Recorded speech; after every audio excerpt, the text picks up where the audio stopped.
Well, good afternoon and welcome to the Idahoan Show. In the past, I've shown you a variety of beta pattern muzzle-loading rifles and carbines.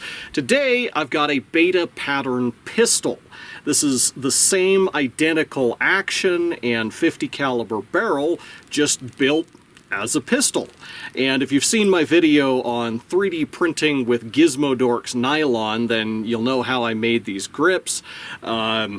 That was a bit of an ordeal, but in the end, these turned out really nice. I love how they look, and they fit my hand about perfectly. So without further ado, let's load this up with about 30 grains of powder behind a patched round ball and see how it shoots.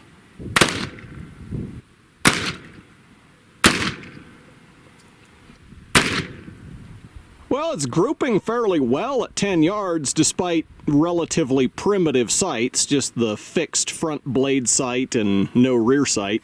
It's absolutely a pleasure to shoot. The recoil is very mild.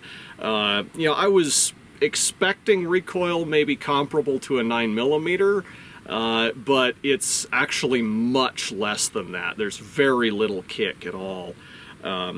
Now, I guess this probably does weigh twice as much as a polymer frame 9mm pistol, so that could be part of it, but anyway, let's try shooting a gallon jug of water and see what the damage is on a soft target.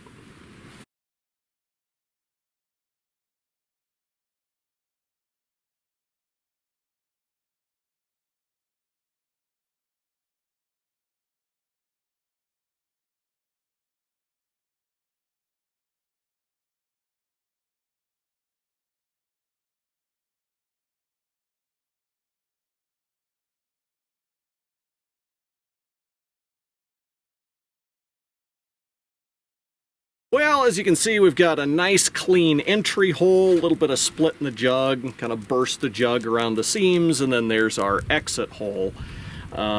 So definitely not up to the level of damage that we would expect from, a Magnum pistol like a 44 Magnum or even a 357 Magnum. Definitely not up to the level of damage we would expect from a muzzle-loading rifle using 3 times the powder charge with 4 times the barrel length to accelerate the same projectile. But still not powerless either. I mean, you certainly wouldn't want to get hit with that. Now I'd like to try loading it with these saboted rounds. As you recall, when we tested these in the rifle, they actually performed best with a very light powder charge, like about 30 grains. So maybe they'll work good in the pistol too.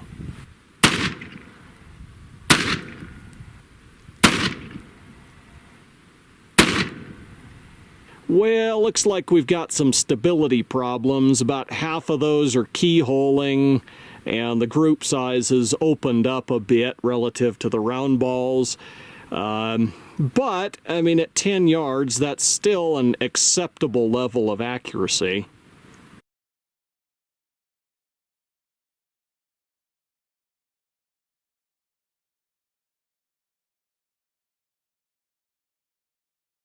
Well, it looks to me like there's actually a little bit more damage to the jug with the saboted round.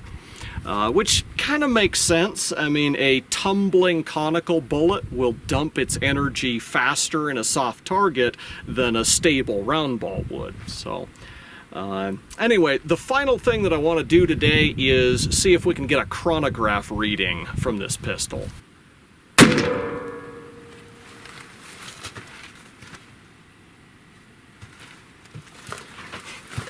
That one read 673 feet per second with a round ball.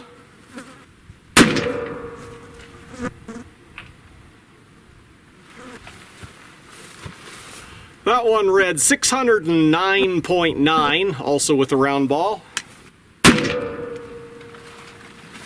And that one read 599.8, so about 600 feet per second with the round ball on average, maybe a few a little bit higher.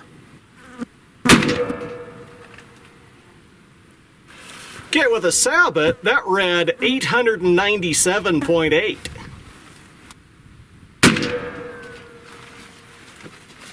786.7 with another sabot. And 844 on the final sabot. Well, in conclusion, as you might expect, I really like this gun. It's a lot of fun to shoot. It's reasonably accurate for what it is. The recoil is nice and light. I mean, not that I dislike magnums with significant recoil, but the recoil on this is just nice and mild and pleasant and really makes for a pleasurable shooting experience. And at the same time, it's not powerless. I mean, it's firing a 180 grain round ball at 600 feet per second, or a 125 grain saboted bullet at about 800 feet per second.